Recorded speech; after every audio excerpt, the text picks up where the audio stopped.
Buenos días para todos mis amados hermanos de la Iglesia Bíblica Coinonía, hermanos que están en la congregación La Fe en Cristo y que están también en la gracia de Dios.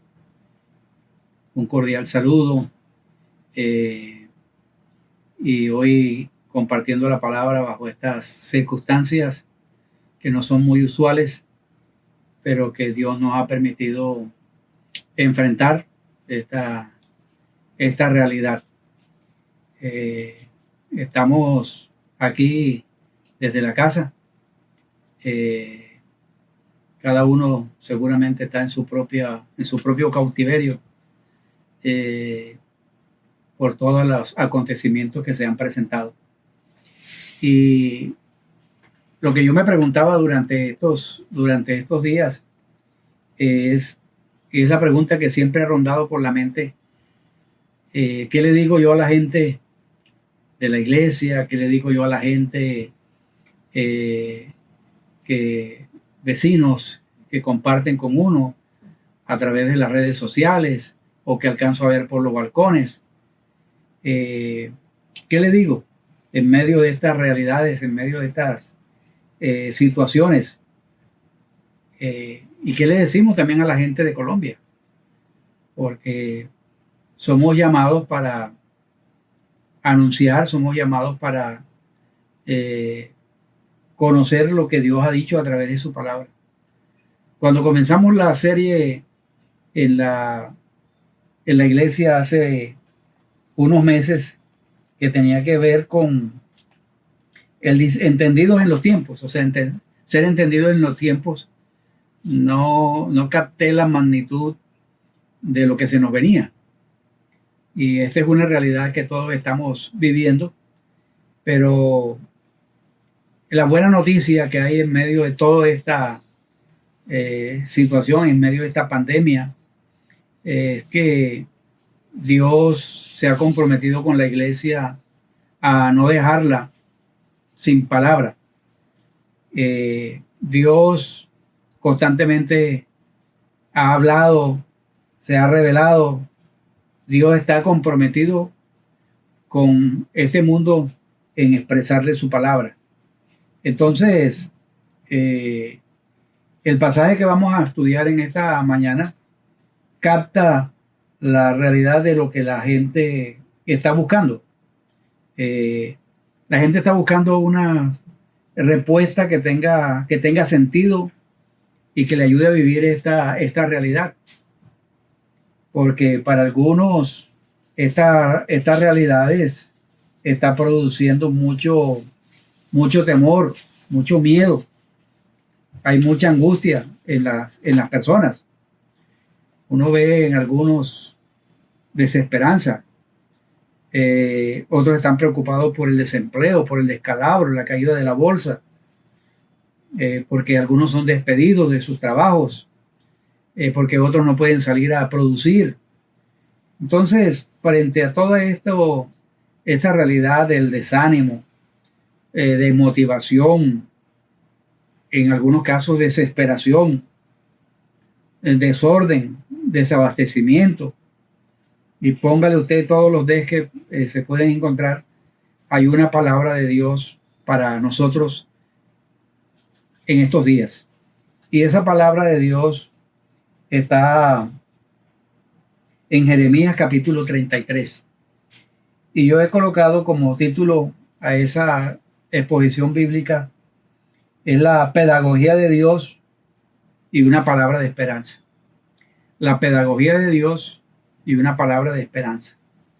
Entonces vamos a orar y poner en manos de Dios este tiempo para que el Señor nos muestre a través de su palabra sus planes y sus propósitos.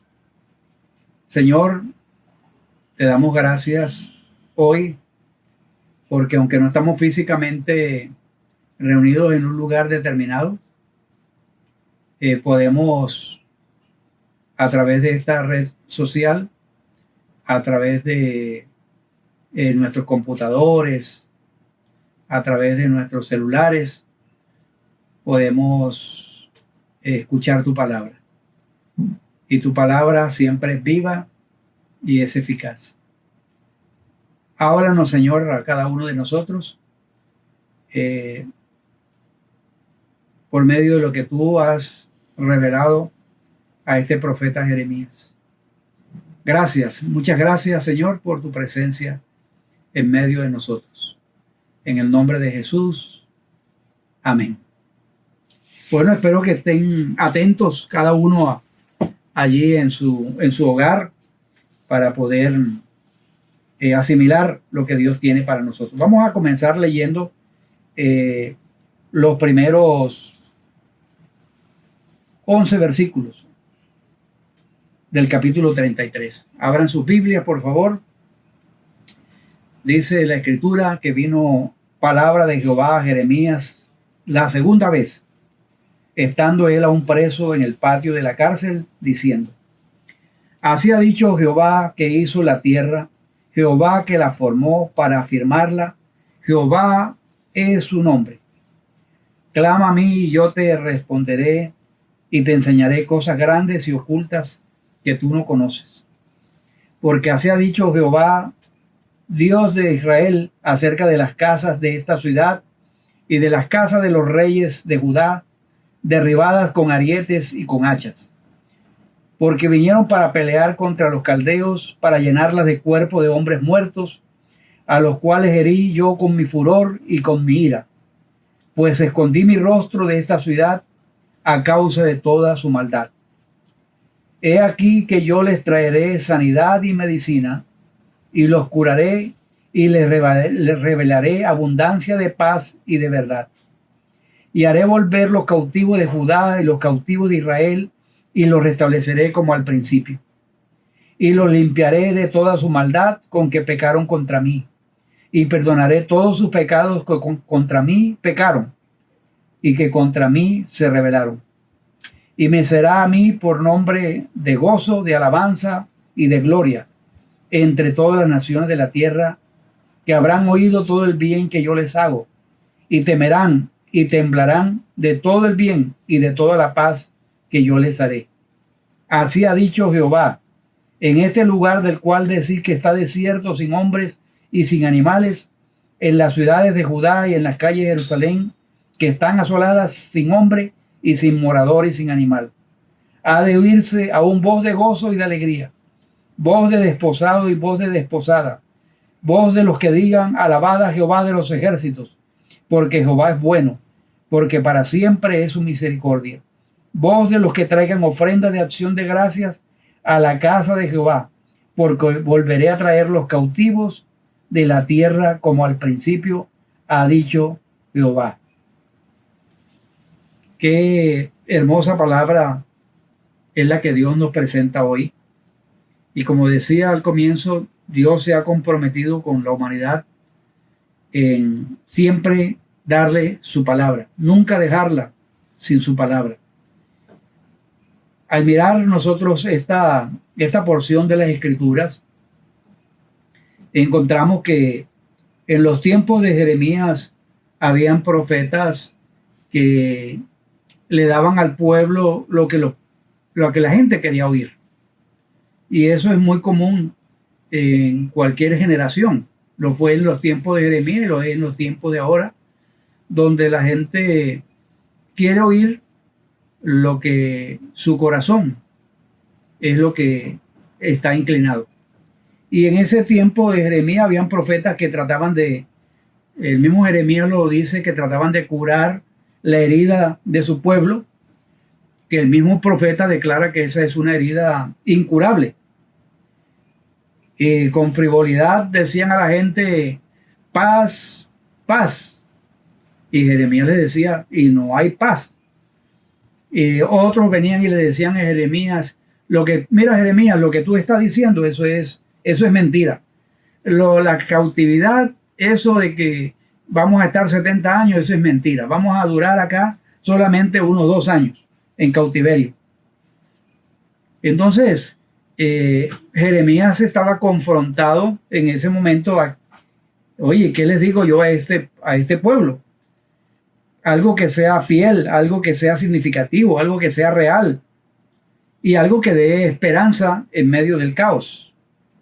Entonces, espero que Dios nos ayude en esta mañana, como me ha ayudado a mí durante estos días, a descubrir un abanico de posibilidades. Entonces, miremos qué es lo que el Señor nos dice en esta mañana y nos da una pedagogía, pero también nos da una palabra de esperanza. Entonces, miremos juntos. Versículo 1 dice que vino palabra de Jehová a Jeremías la segunda vez, estando él aún preso en el patio de la cárcel, diciendo. Entonces, noten ustedes que es muy diciente y muy interesante que vino palabra no de Jeremías, porque si uno leyera vino palabra de Jeremías, estaríamos en serios problemas. Pero lo que dice el texto es que vino palabra de Jehová a Jeremías. Jeremías era el conducto, el instrumento, porque si era palabra de Jeremías, lo que Jeremías de pronto podía decir en esos momentos es que maldito el día en que yo nací, porque esas eran algunas de las expresiones que él usaba. Pero Dios en su providencia nos registra aquí lo que Dios ha dicho, la palabra de Dios. Y algo que yo encuentro también en la vida de Jeremías, que es muy significativo, es que el profeta expresa su realidad. Es conocido como el profeta llorón. Entonces expresa su realidad y por segunda vez el autor de la escritura le habla a Jeremías. Y yo creo que en la vida nuestra muchas veces Dios nos habla, independiente de la situación en la cual estemos viviendo. Hay una palabrita muy interesante allí, que esa palabra que vino por segunda vez, vino aún preso en el patio de la cárcel.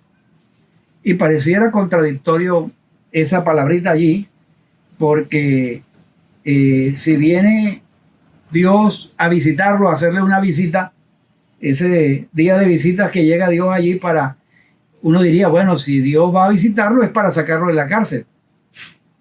Pero esa palabrita pequeña, como dice Jorge Atienza en algunos de sus libros, esas pequeñas palabritas marcan mucha la diferencia. Porque ese aún, aunque nos parece a nosotros contradictorio, es que vino por la palabra de Dios por segunda vez y no precisamente para sacarlo de la cárcel. Probablemente Dios a otros que estaban en la cárcel, Dios los sacó, como a Pedro, que la iglesia estaba orando por él y Dios lo sacó de la cárcel. Pero yo como Jeremías posiblemente le hubiera dicho a Dios, oye, y bueno, ya que me has visitado aquí en este día, ya que estoy viviendo en carne propia todas las circunstancias de serte fiel frente a tanta injusticia social, que estoy por amor a ti, Señor, aquí, lo bueno sería que tú me sacaras de aquí de la cárcel. Pero es interesante que Dios dice, estando aún en la cárcel. A veces el compromiso que tenemos con Dios implica que pasemos algunos momentos difíciles y de sufrimiento. Y la exposición bíblica del capítulo 33 es a partir de esa experiencia que tiene el profeta en la cárcel, está preso. Ese es el púlpito que él tiene allí en la cárcel. Y es interesante que muchas de las epístolas que encontramos, que tenemos nosotros en el Nuevo Testamento, fueron escritas desde la cárcel, fueron escritas desde el cautiverio.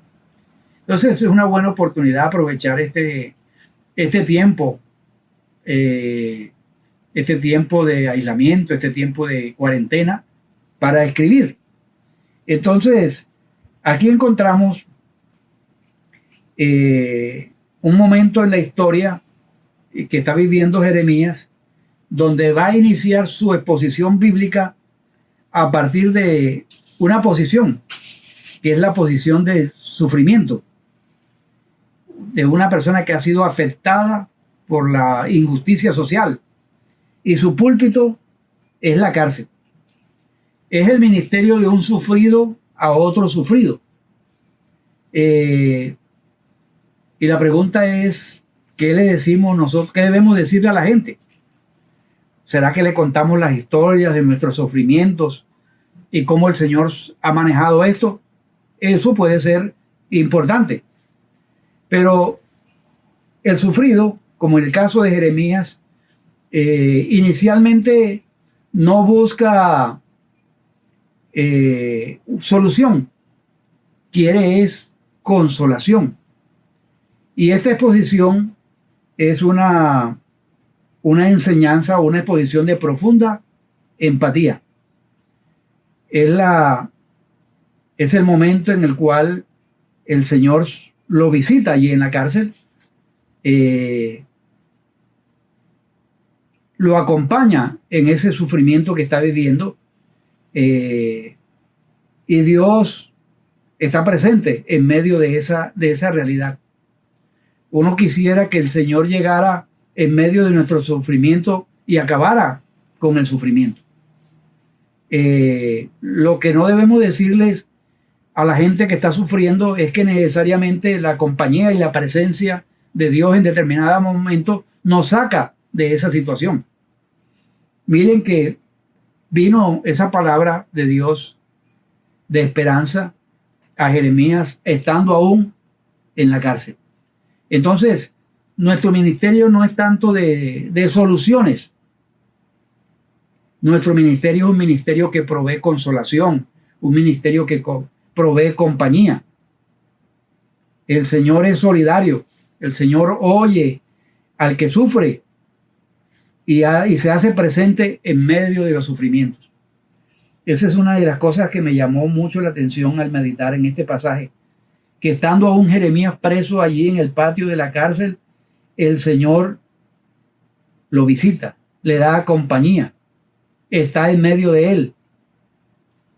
Ahora, y usted podría decir, bueno, o como pensaría, si usted se pone en los zapatos de Jeremías, bueno, ¿por qué vienes a visitarme y no me sacas de la cárcel? Ahora, yo no entiendo a veces el por qué Dios en algunas personas los libera, como en el caso de el libro de los Hechos. La iglesia está orando por dos apóstoles que están encarcelados, que están en problemas, y uno es muerto y el otro es liberado. Eso es la soberanía de Dios. Ahora, ¿por qué no saca Dios a Jeremías de la cárcel? Ahora, uno tiene derecho a preguntar. Uno tiene derecho a veces como Jeremías, a llorar, a clamar.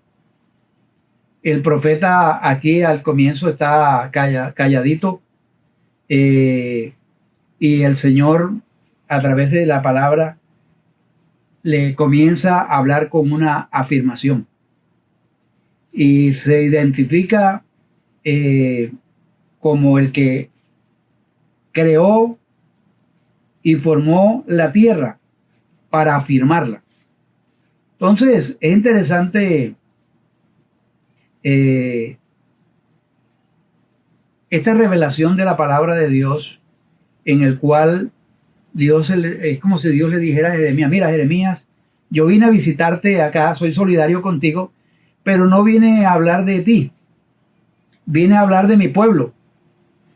Porque es que a veces solamente nosotros pensamos en nosotros y nuestras circunstancias y nuestros problemas, en nuestras situaciones domésticas, pero el Señor está pensando más allá de nosotros. Dios en ese momento estaba pensando más allá de Jeremías. Porque recuerden ustedes que este pueblo había abandonado al Señor, habían pecado, Dios le había dado advertencia, les había enviado profetas no se arrepintieron y Dios los deportó y fueron al cautiverio. Entonces, a veces nosotros cuando pensamos en nuestros problemas, pensamos solamente en lo cotidiano. Es el Dios cotidiano, es el Dios que provee para lo que necesitamos, es el Dios que me sana, pero el Dios que nosotros tenemos es un Dios que está pensando también en las otras personas, que tienen unos planes grandes y maravillosos para su iglesia, para Colombia, para el mundo. Entonces, este pasaje nos ilustra la realidad que Dios ministra, sí, la vida del profeta, que sí es solidario en visitarlo, pero se trata es de hablarle a Jeremías del juicio, de la consolación y la esperanza que hay para el pueblo de Israel en esa situación. Entonces, vemos a un sufrido hablándole a otros sufridos, que es el pueblo de Israel. La vida de un llorón a otros llorones. Y muchas veces yo a veces me identifico con el profeta Jeremías, que me quejo a veces de los males y de las situaciones que están viviendo otros. Pero este capítulo abre una esperanza. Y abre la esperanza con una doxología. Para mí esto es una doxología en el versículo 2, porque una doxología significa una revelación de su gloria. En el versículo 2 dice: así ha dicho Jehová que hizo la tierra, Jehová que la formó para afirmarla, Jehová es su nombre. El Señor se introduce a sí mismo, su carta de presentación se identifica con el que hizo la tierra, y que no solamente la hizo, sino que la creó para establecerla. La formó para afirmarla. Entonces, Jeremías está delante del creador del planeta. Y aquí estamos nosotros delante del creador, frente a todo esto que está pasando. Él no juega con su creación. Él no ha hecho la creación desechable. No hizo la creación para afirmarla, sostenerla. Como dijera alguien, que la creación es un proyecto sostenible. La estabilidad, la permanencia, la durabilidad, la solidez, la sostenibilidad de la creación es la intención de Dios. Dios la sostiene. Entonces, este marco teológico es importante entenderlo, porque Dios no creó a la tierra para el caos. Dios la creó con una intención de darle estabilidad, de darle permanencia. Aunque habrá un momento en la historia en que esta tierra tendrá que ser pasada por fuego. Entonces, este marco teológico del capítulo 33 en el versículo 2 es importante tenerlo en cuenta, porque es el trasfondo. Allí Dios se está presentando como que Él es el que manda. Él es el que registra este escenario y Él da un mensaje al pueblo. Y ese mensaje es necesario que sea oído, que sea escuchado por los demás. O sea, Dios, la intención no era deshacerse de su pueblo Israel, no era acabarlo.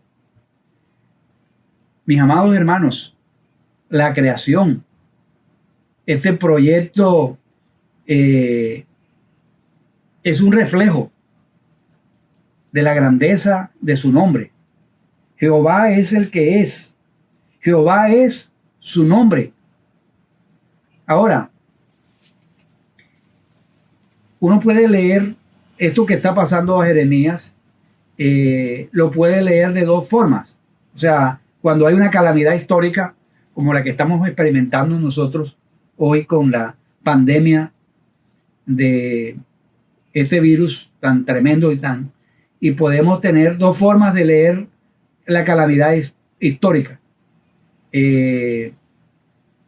Uno es pensar que de pronto para Jeremías la cárcel y el cautiverio era el fin. Y esa es una forma de leer. O sea, para algunos de ellos es pensar que la cárcel y el cautiverio tienen la última palabra. Pero no es la última palabra. En base a la declaración que hace en el versículo 2, no es la última palabra. ¿O acaso él dice allí que va a destruirla? No, él dice que la va a afirmar. Entonces, esta doxología, en primer lugar, esta declaración teológica es para ayudarnos a leer su realidad. Esta situación que nosotros estamos viviendo no es para destruir la tierra. Quizás de pronto la psicología trata de leer y a orientar y analizar los comportamientos de lo que está pasando, pero lo que dice la teología, lo que dice Dios a través de su palabra, esta es una declaración de verdad. Por eso Dios se manifiesta con semejante doxología. Ese soy yo.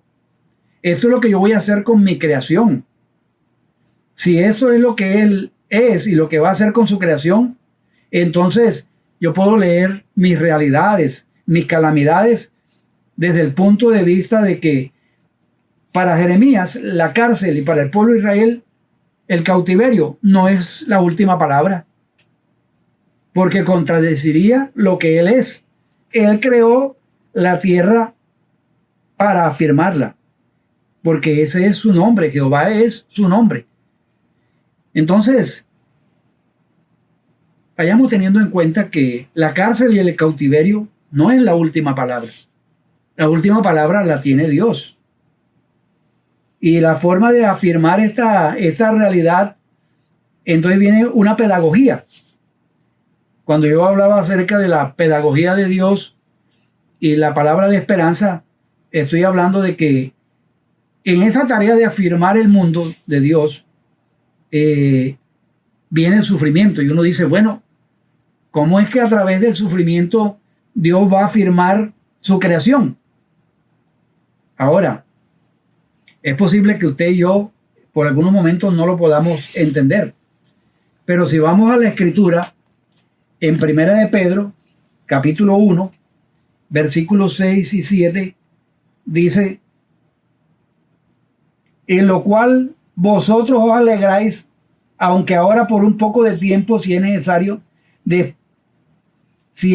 tengáis que ser afligido en diversas pruebas, para que sometida a prueba vuestra fe, mucho más preciosa que el oro, el cual, aunque perecedero, se prueba con fuego, se hallada en alabanza, gloria y honra cuando sea manifestado Jesucristo, a quien amáis sin haberle visto, en quien creyendo, aunque ahora no lo veáis, os alegráis con gozo inefable y glorioso. Ahora, hay una palabrita también allí, es la palabra aunque, en lo cual vosotros os alegráis, aunque ahora por un poco de tiempo.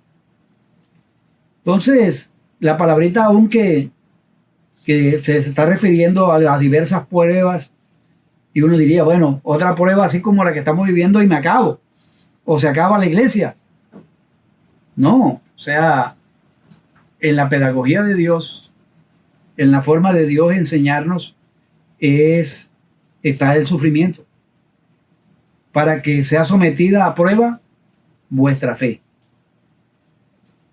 La comunidad a la cual escribía Pedro era una comunidad que tenía preguntas, tenía dificultades, y se preguntaba, bueno, más pruebas.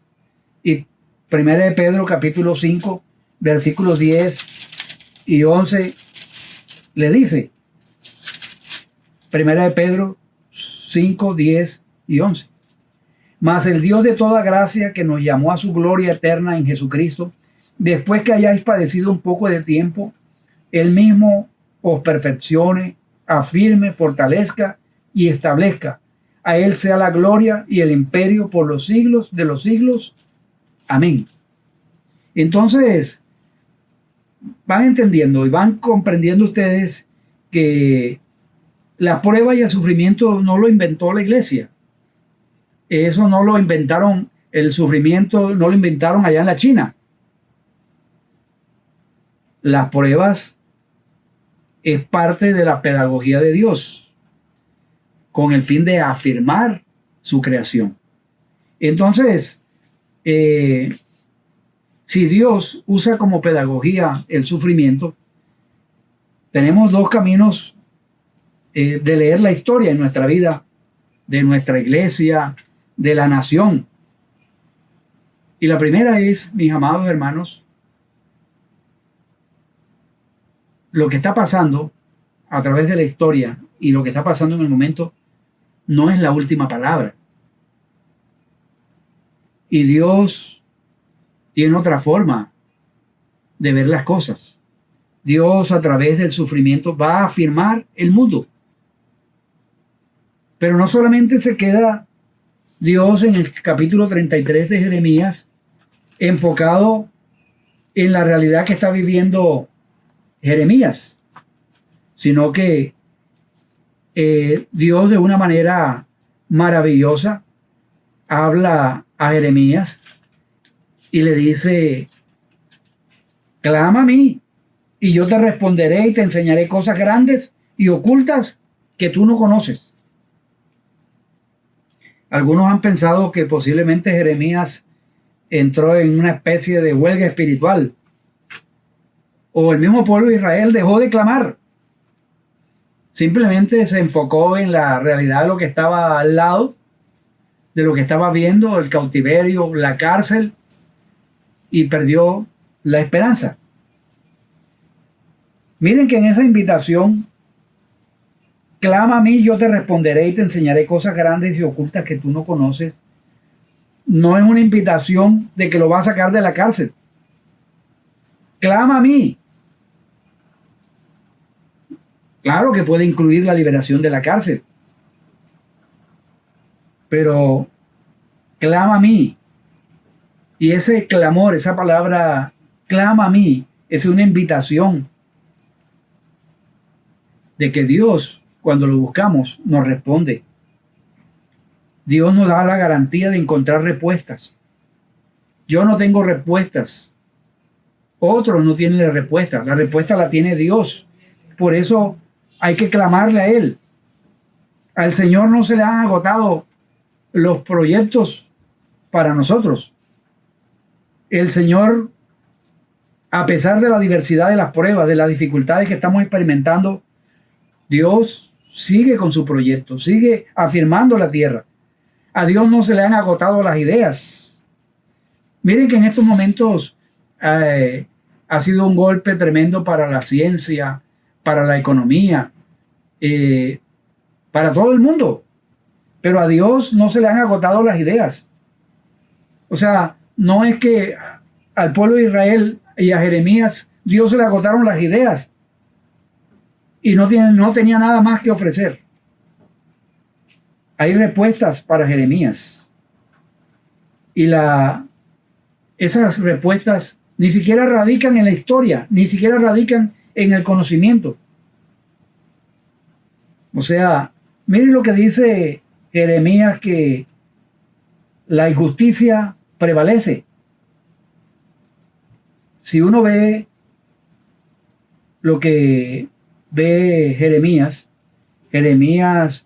ve como parte del cautiverio, ve que la injusticia prevalece, que el control del poder está en manos del poderoso de turno, que si Jeremías, y nosotros podemos leer la historia y podemos decir, bueno, primero fue Egipto, después fueron los babilónicos, de los de Babilonia, y otros más.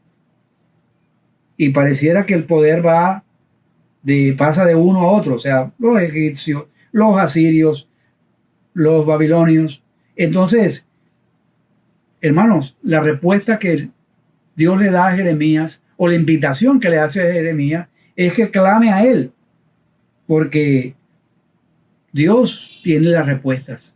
La invitación a nosotros es aclamarle a Dios. Es posible que muchas personas hoy en día, en su conocimiento histórico, digan que esto está escrito y es real y así tiene que suceder y nada más. Como algunos dirían, bueno, el resultado, la vida es el resultado de una ley, causa y efecto. Lo que estamos nosotros recibiendo hoy es por culpa de nuestro manejo de la creación.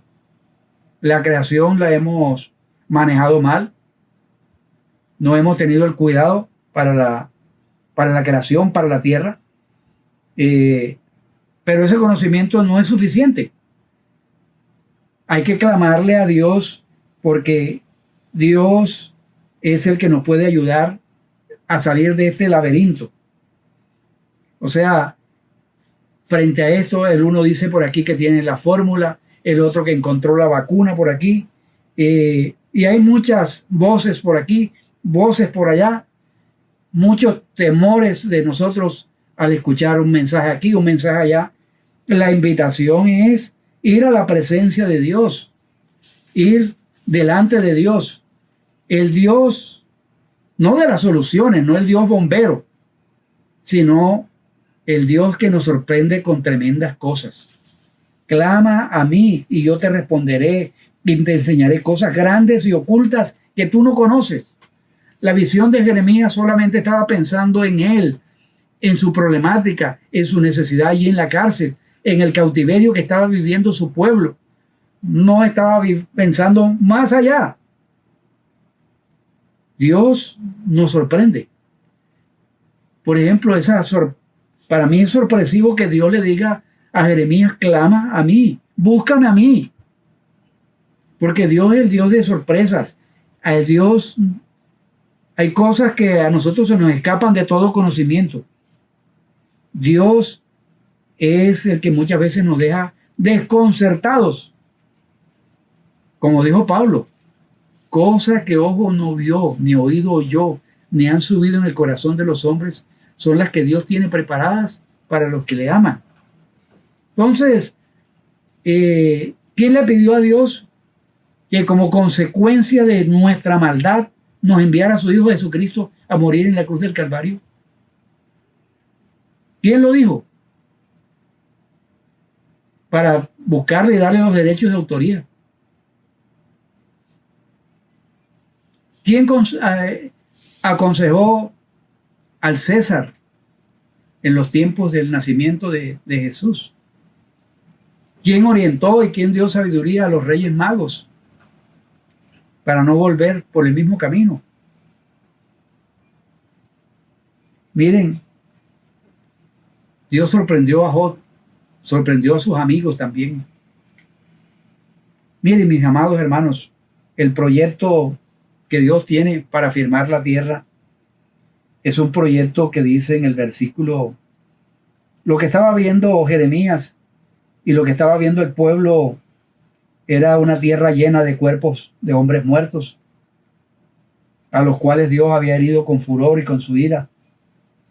Y la razón es que Dios había escondido el rostro de esa ciudad a causa de su maldad. Pero en medio del sufrimiento, en medio de esa pedagogía, Dios le da una palabra de esperanza. Mira, Jeremías, clama a mí y yo te enseñaré cosas grandes y ocultas que tú no conoces. Mira, Jeremías, yo soy el Dios de la historia. Mira, Jeremías, yo creé la tierra y no la creé para destruirla, sino para afirmarla. Yo tengo planes concretos para la nación. Yo tengo planes concretos para el mundo. Es un proyecto que surge en medio del caos, porque lo que ve el versículo 4 y el 5 es caos, porque así ha dicho Jehová de Israel acerca de las casas de esta ciudad y de las casas de los reyes de Judá, derribadas con arietes y con hachas, porque vinieron para pelear contra los caldeos, para llenarla de cuerpos de hombres muertos, a los cuales herí yo con mi furor y con mi ira, pues escondí mi rostro de esta ciudad a causa de toda su maldad.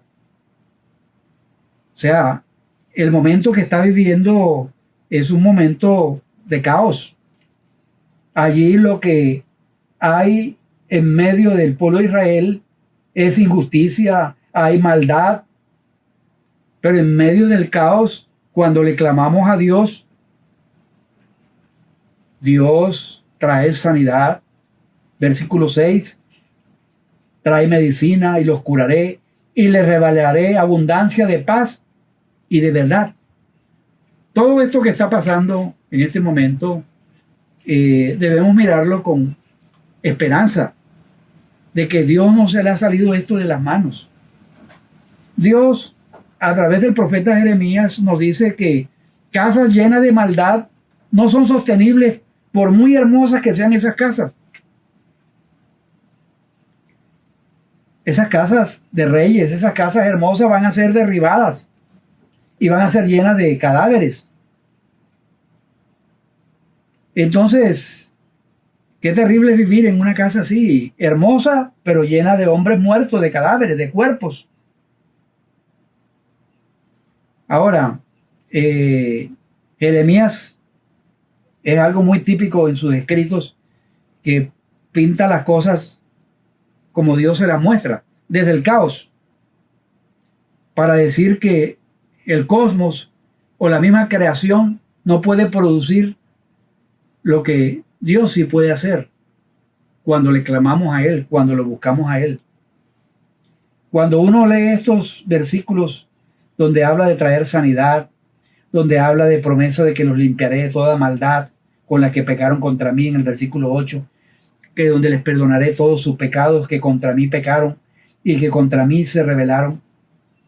Y no será a mí por nombre de gozo, de alabanza y de gloria entre todas las naciones de la tierra, que habrán oído todo el bien que yo les hago y temerán y temblarán de todo el bien y de toda la paz que yo les haré. La gente decía, este lugar del cual decís que está desierto, sin hombre y sin animales, en las ciudades de Judá y en las calles de Jerusalén, que están asoladas sin hombre y sin morador y sin animal, ha de oírse aún voz de gozo y de alegría, voz de desposado y voz de desposada. O sea, este proyecto de Dios es un proyecto al cual la gente tendrá que alabar a Dios. Dice, alabad a Jehová de los ejércitos, porque Jehová es bueno, porque para siempre es su misericordia. Voz de los que traigan ofrenda de acción de gracias a la casa de Jehová, porque volveré a traer los cautivos de la tierra, como al principio ha dicho Jehová. Miren esa expresión, así ha dicho Jehová. No lo dice Jeremías, lo dice Dios. Si usted lee del versículo 12 en adelante, todo lo que Dios ofrecerá, que aún da la promesa de que no faltará David varón que se siente sobre el trono de la casa de Israel, allí en el versículo 17. O sea, Dios está dando palabras de esperanza en medio del caos, en medio de las dificultades. Mis amados hermanos, cuando el sufrimiento llega a tal punto que se sale del ámbito de la posibilidad humana, tenemos que ir a Dios, clamar a Dios, buscar a Dios. Y creo que estos tiempos deben ser oportunidades de buscar a Dios, acercarnos a Dios y ver el panorama más amplio, no verlo de nuestra sola perspectiva, sino de la perspectiva de un Dios que ha creado la tierra para afirmarla. Y el que lo está haciendo tiene un nombre y es Jehová, es su nombre. Así que frente a estas realidades de la palabra de Dios, hay varias consideraciones que tenemos que tener en cuenta para que usted las pueda dialogar en familia, para que usted las pueda hablar. La cárcel y el cautiverio no son la última palabra. No lo fueron para Jeremías ni para el pueblo de Israel. Esta pandemia, este coronavirus, no tiene la última palabra. Dios sí tiene la última palabra. Dios tiene planes aún todavía para esta tierra. Todavía hay muchas personas que necesitan escuchar el Evangelio de Jesucristo. Hay planes y propósitos. Dios ha de afirmar su creación por amor a su nombre, por amor a quien Él es. Por eso debemos llenarnos de esperanza, que la esperanza está en Dios. Y esa declaración teológica, la pregunta es, ¿cómo afecta esa declaración teológica mi vida diaria? En mis quehaceres diarios. ¿Cómo veo a Dios? ¿Afecta esa realidad de que Dios creó la tierra para afirmarla y que Jehová es su nombre? ¿Tiene consideraciones y aplicaciones para mi vida? Claro que sí. Y vale la pena que pensemos cómo afecta esa declaración teológica, esa doxología en mi vida personal, en mis conversaciones, en mi trato con otros,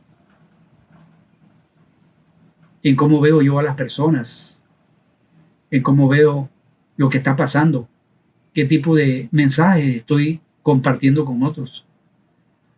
¿Son mensajes de caos, de desesperanza? ¿O son mensajes que dan un futuro mejor? Un futuro basado en la palabra de Dios. Que hay sufrimiento, hay caos, pero Dios tiene la última palabra. Y que podamos mirar en nuestras situaciones diarias que muchas veces el sufrimiento es parte de la pedagogía de Dios. Que cuando Dios nos permite pasar por el sufrimiento es con un propósito, para salir más refinado que el oro. A través del sufrimiento, Pedro nos dice que salen las impurezas de nuestra vida. Entonces, si usted y yo queremos tener garantía de encontrar respuestas, clamemos a Dios. Dios es la única garantía. Pasemos tiempos en oración, buscando a Dios, clamando a Dios. Las respuestas a lo que está pasando no están en la historia, no radican en el conocimiento, radican en Dios. Y a Dios debemos clamar. Clamemos a Dios. Y cuando conozcamos ese proyecto de Dios, esas cosas grandes y ocultas que Dios nos va a enseñar, cosas que no conocemos, cosas que vamos a experimentar durante estos días,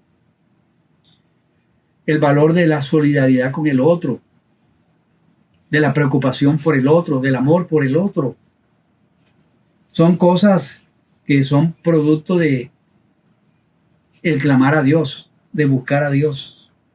Entonces, este proyecto de Dios es un proyecto grande, es un proyecto que nos incluye a todos.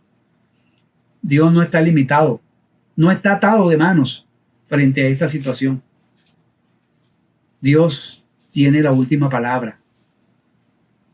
Y nosotros, los hijos de Dios, somos llamados a comunicar a otros el Evangelio de Jesucristo, el proyecto de Dios, el proyecto que Dios nos ha amado a nosotros de tal manera que envió a su Hijo Jesucristo para que muriera por nosotros, para que muriera en nuestro lugar. Ese proyecto de vida, compartirlo con otros, para que otros puedan experimentar paz, tranquilidad, en medio del caos, en medio de la situación. Entonces, que Dios nos bendiga, que Dios nos ayude en medio de toda esta situación a reconocer que hay un Dios soberano y un Dios que estuvo por encima de la cárcel y del cautiverio de Jeremías y el pueblo de Israel, y un Dios que está por encima de esta pandemia, un Dios soberano en el cual nosotros hemos creído. y un Dios que tiene cosas grandes y maravillosas para nosotros. Y que durante estos días Dios nos enseñe de esas cosas grandes y ocultas que nosotros no conocemos como producto de clamar a Él, como el producto de buscarle. Que Dios les bendiga, ánimo, y el Señor está con nosotros. El Señor está al control. Oremos. Señor, gracias por tus palabras. Gracias, Señor, porque no son palabras de Jeremías, no son palabras mías. Son tus palabras. Tú te revelaste, tú te diste a conocer, y en medio del caos, en medio del sufrimiento de Jeremías, tú, Señor, te presentaste como el creador, el sustentador, el que tiene por nombre Jehová, el Todopoderoso. Señor, gracias, porque en medio de toda esta pandemia, en medio de toda esta calamidad, tú sigues siendo Dios. Ayúdanos, Señor, a sí tomar en serio las medidas, las recomendaciones, las disposiciones, pero sobre todo, Señor, ayúdanos a clamarte a ti, a buscarte a ti como individuo, como familia, como iglesia, como denominación, como Colombia, que te clamemos a ti para que tú muestres. Señor, tú eres el Rey soberano y está sentado en el trono, y tú gobiernas, Señor, y gobiernas nuestras vidas. Danos paz en medio del caos. Danos confianza y esperanza en medio de las crisis, porque a ti clamamos y en ti confiamos. En el nombre de Jesús. Amén. Que Dios les bendiga a todos.